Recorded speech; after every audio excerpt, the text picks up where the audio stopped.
हरे कृष्णा दोस्तों, चलते चलते दिल्ली से अब तक हम आ गए पठानकोट।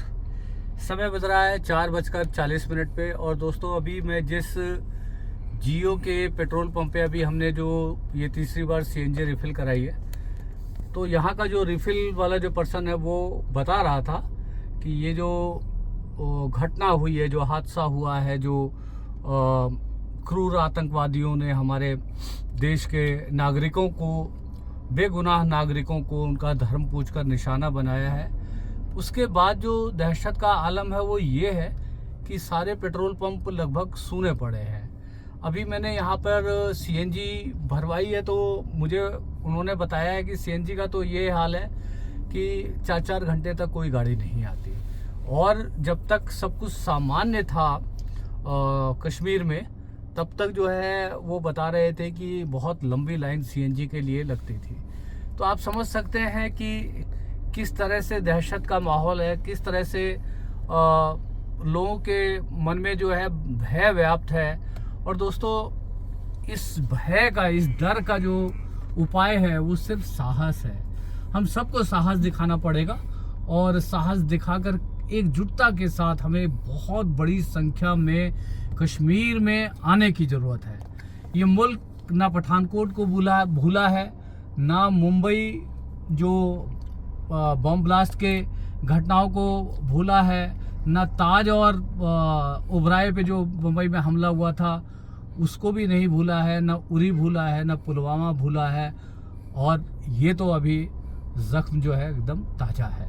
तो दोस्तों, जख्म यदि गहरे हों तो ठीक हो जाने के बाद भी अपना निशान छोड़ जाते हैं। तो आज जो है भारत माता के जो आंचल है उस पर बहुत सारे जो दाग आए हैं, जख्म लगाया है भारत माता को। और हम ये उम्मीद करते हैं कि आने वाले समय में जो हमारी सरकारें, हमारी सेनाएं और कुछ ना कुछ माकूल कार्रवाई करेगी, आतंकवाद का जड़ से उन्मूलन करने के लिए कुछ ठोस कार्रवाई करती हुई दिखाई देगी।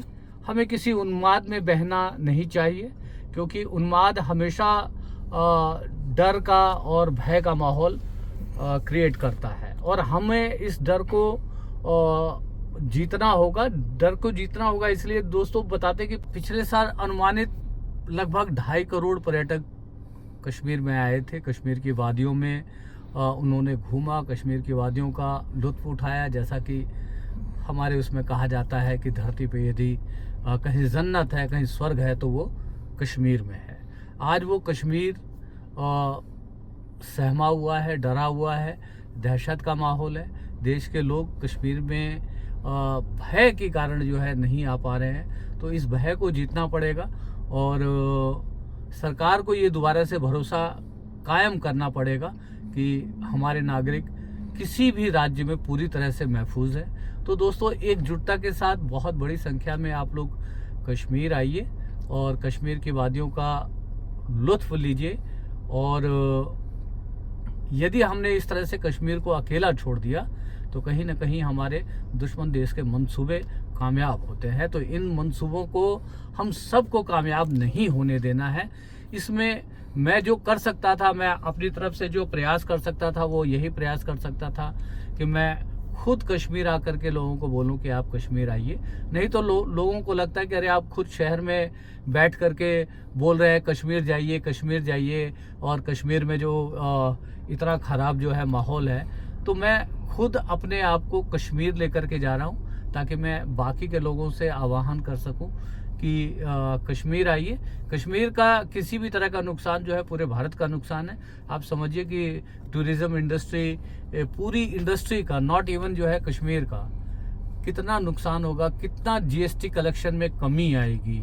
तो ये सब जो कुछ विचारणीय पक्ष हैं इसके और व्यवहारिक पक्ष है, इसके बारे में हमें थोड़ा गंभीरता से सोचना चाहिए और बिल्कुल भी डरना नहीं चाहिए। यदि ये कहीं डर भी है तो उस डर को जीतना होगा, डर से आगे बढ़ना पड़ेगा, क्योंकि हम कब तक जो है अपने घरों में डर के मारे बैठ सकते हैं। तो यही गुजारिश है, ज़्यादा से ज़्यादा संख्या में लोग जो है कश्मीर आइए और कश्मीर के लोगों के साथ खड़े होइए, कश्मीर और कश्मीर के लोग सब हमारे हैं। कश्मीर भारत का अभिन्न हिस्सा है।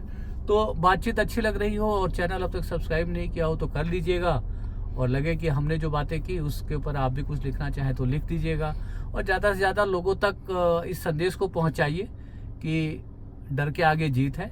अपने डर को जीत करके जो है कश्मीर का जो है प्लान बनाइए। जब भी बच्चों की समर वेकेशन की छुट्टियां होती हैं। आप सभी का दिन शुभ हो। हरे कृष्णा।